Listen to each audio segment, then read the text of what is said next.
Chief justice of Pakistan کا بیان شامل کریں گے۔ انہوں نے کہا ہے کہ بدقسمتی سے انصاف کا شعبہ پارلیمنٹ کی ترجیحات میں شامل نہیں ہے، لہٰذا پارلیمنٹ اور انتظامیہ کو بھی عدلیہ کی طرح انصاف کے شعبے میں بہتری کی ذمہ داری لینا ہوگی۔ چیف جسٹس نے اپنے اس بیان میں کہا کہ پاکستان کی عدلیہ کے 3000 ججز نے گزشتہ سال 34 لاکھ مقدمات کے فیصلے کیے۔ فوری اور سستے انصاف کی فراہمی عدلیہ کی ذمہ داری ہے، جبکہ انہوں نے کہا کہ ماڈل کورٹس کے قیام کا مقصد فوری اور سستے انصاف کی فراہمی تھا۔ ماڈل کورٹس مشن کے تحت قائم کی گئی تھیں۔ ماڈل کورٹس کا تجربہ آئین کے آرٹیکل 37D پر عمل درآمد کرنا تھا۔ ماڈل کورٹ کا مقصد التوا کا باعث بننے والی رکاوٹوں کو دور کرنا تھا۔ ان کا مزید یہ کہنا تھا کہ جوڈیشل پالیسی بہتر بنانے کے لیے سفارشات اور ترامیم کو پارلیمنٹ میں پیش نہیں کیا گیا۔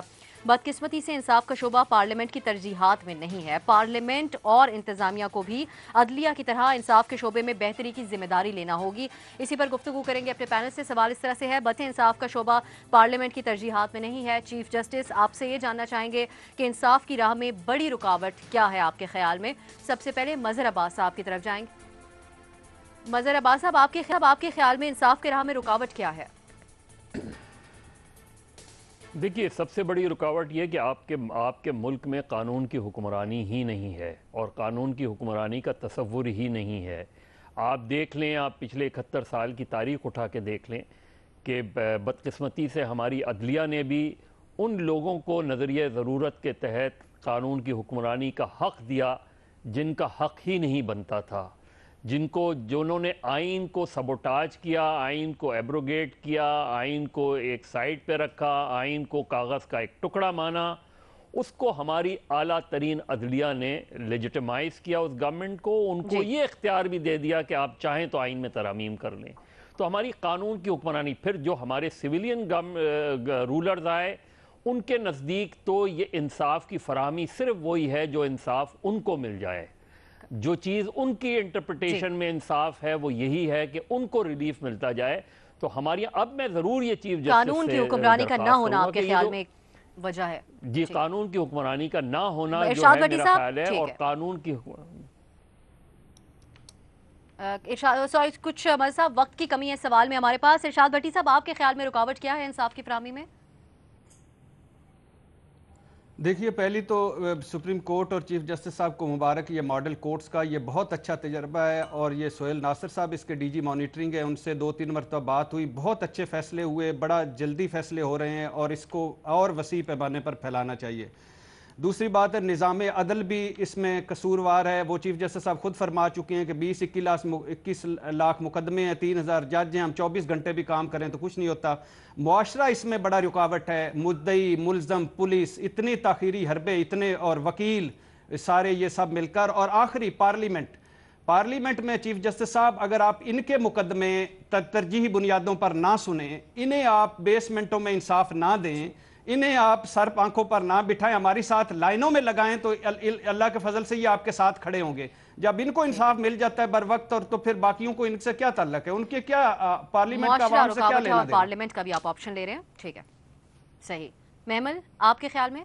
دیکھیے، میں تو اس میں عدالتی نظام ہی کہوں گی ابسا۔ اس کی وجہ یہ ہے کہ دیکھیے، قانون تو بے تحاشا موجود ہیں پاکستان کے اندر، لیکن مسئلہ یہ ہوتا ہے کہ وہ امپلیمنٹ نہیں ہوتے، اور عدالتوں نے، اب بیک لاگ کی بات چیف جسٹس صاحب نے خود کی تھی، انہوں نے کہا تھا کہ 1.9 ملین کیسز کا بیک لاگ تھا جب انہوں نے ٹیک اوور کیا تھا، تو وہ کیا پارلیمنٹ نے روکا ہوا تھا انہیں بیک لاگ کیسز کی بات نہ کرنے کا؟ دوسری چیز ایڈجرنمنٹ کی میں بات کروں، چیف جسٹس صاحب کے اپنے ریمارکس ہے کہ ایڈجرنمنٹ صرف تب ہوتی ہے کیس کی اگر یا تو وکیل کی ڈیتھ ہو جائے یا جج کی ڈیتھ ہو جائے۔ تو پاکستان میں تو ایک رواج ہے، یعنی کہ یہ 6 مہینے کا بھی قانون ہے کہ 6 مہینے میں آپ کیس جو ہے وہ ختم کریں، لیکن کیا یہ ہوتا ہے؟ یہاں پہ تو 60 سالوں کے کیس چل رہے ہیں، تو کیا پارلیمنٹ نے روکا ہوا ہے ان کو؟ تو بات سمپل سی یہ ہے کہ یہ کہنا، یہ الزام پارلیمنٹ کے اوپر ڈال دینا، یہ بالکل غلط ہے۔ عدالتی نظام چھوٹی کورٹس، خاص طور پہ سیشن کورٹس کے ریفارم میں سب سے امپورٹنٹ کام ہے۔ عدالتوں کو اپنے ریفارمز کرنے ہیں، پلیز پارلیمنٹ کے اوپر اس کے نہ ڈلیں۔ ہاں، جہاں لیجسلیشن کی ضرورت ہے ضرور پارلیمنٹ سے کہیں جی کہ یہ لیجسلیشن کر دے کہ ججز کی تعداد بڑھانی ہے وغیرہ وغیرہ، بٹ دیٹس اٹ، عدالتی نظام کا۔ نیائی صاحب، ٹھیک ہے، پارلیمنٹ کا کس حد تک کردار ہو سکتا ہے نیائی صاحب اس میں، اور رکاوٹ کیا آپ کے خیال میں؟ میں تو اب سے پارلیمنٹ کو بالکل مورد الزام نہیں ٹھہراتا ہوں۔ دیکھیں، چیف جسٹس صاحب نے جو بات کی ہے اس کو اسی کانٹیکسٹ میں لے، انہوں نے کہا جی ہم نے بہت ساری ریفارمز بھیجی ہیں پارلیمنٹ میں جو کہ ان کو پذیرائی نہیں مل سکی، لیکن میرا بھی ایک جس کو کہنا چاہیے نپا تھلا اس کے بارے میں خیال ہے کہ ریفارم سے یہ عدلیہ ٹھیک ہونے والی نہیں، کیونکہ نیب کا قانون میں 1 مہینے میں ڈیسیجن ہونے تھے اور لوگوں کو 90 دن کے ریمانڈ دے کے اور ذلیل کر کے رکھا گیا، کوئی فائدہ نہیں ہوا۔ میں پاکستان کے درخشاں ماضی میں جب جھانکتا ہوں تو ہمارے ملک میں سوائے ہماری جو عدلیہ ہے، آج کی عدلیہ کی میں بات نہیں کر رہا ہوں، جو ماضی میں عدلیہ رہی ہے وہ انصاف چھیننے میں ہمیشہ مؤثر رہی ہے۔ پہلے مولوی تمیز الدین کے کیس سے لے کے آج تک انہوں نے پارلیمنٹ سے بھی انصاف چھینا ہے، بلکہ ناانصافی تو پارلیمنٹ کے ساتھ ہوتی رہی ہے اس ملک کے اندر، اور کس کے ساتھ ہونی ہے؟ یہ بیچاری پارلیمنٹ ایک غریب کو جورو ہے جی، اس کو جتنا مرضی زد و کوب کر لیں، پارلیمنٹ کو آپ نہیں جرت سمجھتے سے ہم کر سکتے ہیں، جتنی جرت پارلیمنٹ کو زد و کوب کرنے کی چاہیے نا، اتنی جرت کسی کے پاس ہے نہیں کہ وہ کسی دوسرے کسی ادارے کے اوپر انگلی رکھ سکے۔ قانون میں ترامیم کا آپ آپشن لے رہے ہیں، ٹھیک ہے۔ شیر دل جوان جو بیٹھے بے ہیں نظیر، سارے۔ آپ کیا سمجھتی ہیں؟ میرے خیال سے اب سر دونوں، پارلیمنٹ بھی اور عدالتی نظام بھی، کیونکہ ابھی دیکھیں آپ پچھلے 8 مہینے میں کیا قانون سازی ہوئی ہے، سوائے ایک فائنانس سپلیمنٹری بل پاس ہونے کے، اور کیا کوئی قانون سازی ہوئی؟ کچھ بھی نہیں ہوئی۔ دوسری بات عدالتی نظام کی ہے، کیونکہ میں نے منصور علی شاہ جب چیف جسٹس تھے لاہور ہائی کورٹ کے، تو میں نے ان پہ بڑی رپورٹنگ کی تھی۔ وہ ایک اس طرح کے جج تھے جو بڑا ریفارم لا رہے تھے جوڈیشری میں لاہور ہائی کورٹ کے اندر۔ وہ ججز کو بریکس دیتے تھے، ججز بڑے اوور ورکڈ ہوتے ہیں، وہ اور ججز لا رہے تھے، ان کو ٹیکنالوجی دے رہے تھے، وہ اس پہ بڑا کام ہو رہا تھا۔ لیکن پھر اس کے بعد ان کو سپریم کورٹ میں شفٹ کر گیا، اس کے بعد سے لاہور ہائی کورٹ میں تو میں نے نہیں دیکھا کہ کوئی ریفارمز آ رہے ہوں یا اس قسم کا کام ہو رہا ہے یا اس طرح تیزی سے کام ہو رہا ہو جس طرح ان کے وقت میں ہو رہا تھا۔ تو میرے خیال سے اس میں دونوں ہی ذمہ دار ہیں۔